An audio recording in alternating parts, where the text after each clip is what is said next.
अभी तो हम सांस को कंट्रोल करना सीख रहे थे, अब हमें ये देखना है, हमें ये समझना है कि जो सांस की शक्ति है वो किस प्रकार आपकी अंदरूनी शक्ति, जो आंतरिक शक्ति है, उसको जागृत कर सकती है। अगर आपकी ब्रीदिंग एक पेस में चल रही है, एक तरह से चल रही है, तो ये आपकी आंतरिक शक्ति को बढ़ा सकती है, ठीक है, जागृत कर सकती है। ये आंतरिक शक्ति क्या है, जिसे हमारे शास्त्रों में, हमारी जो किताबें हैं उसमें जो नाम मिला है वो है कुंडलिनी शक्ति। कुंडलिनी शक्ति जो हम देखते हैं कि शिव पार्वती जो हैं वो इसी शक्ति की बात कर रहे हैं। तो कुंडलिनी शक्ति को हम जागृत कर सकते हैं सांसों के माध्यम से। ये शक्ति और भी तरीके से जागृत होती है, मंत्रों के द्वारा होती है, ध्यान के द्वारा होती है, कई सारे तरीके हैं, इंटेंट से भी होती है, यानी संकल्प हमारा शक्ति को जागृत कर सकता है।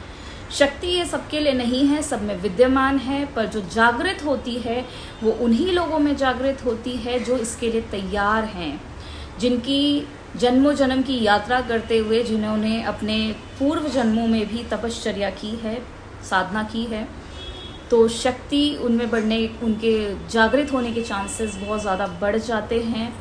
फिर ये ऐसा नहीं है कि सवाल आता है कि 14 साल करेंगे तभी शक्ति जागेगी, नहीं, शक्ति एक हफ्ते में भी जाग सकती है अगर आप इसके लिए तैयार हैं।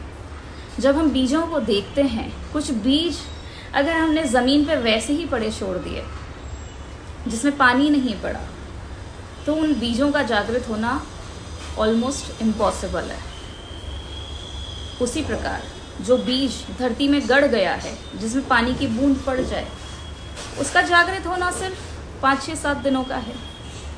शक्ति के साथ भी ऐसा है। तो ये जो एक मिथ है और एक जो झूठ चला आ रहा है, शायद उन्हें भी नहीं पता जो बोलते हैं, जिनको एक्सपीरियंस है, जिनके पास है, वो इसकी बात कर सकते हैं। तो शक्ति सिर्फ 14 साल में, 12 साल की तपस्या में नहीं जागती। शक्ति आपकी एक हफ्ते 10 दिन में भी जाग सकती है, यदि आप तैयार हैं। आप तैयार भी हैं और उसके बावजूद अगर आपने इसमें पानी नहीं डाला, बीज मान लीजिए अगर धरती के भीतर है और आपने इसमें पानी नहीं डाला, तो भी बीज जागृत नहीं होगा।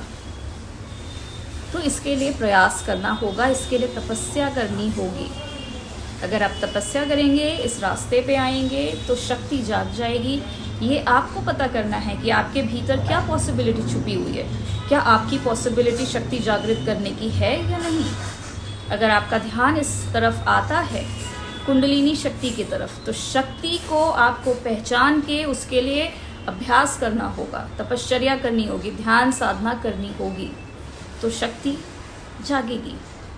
इसे पहचानने के लिए आपको इस रास्ते पे आगे बढ़ना पड़ेगा और सांस सबसे पहले वहीं से शुरुआत होती है।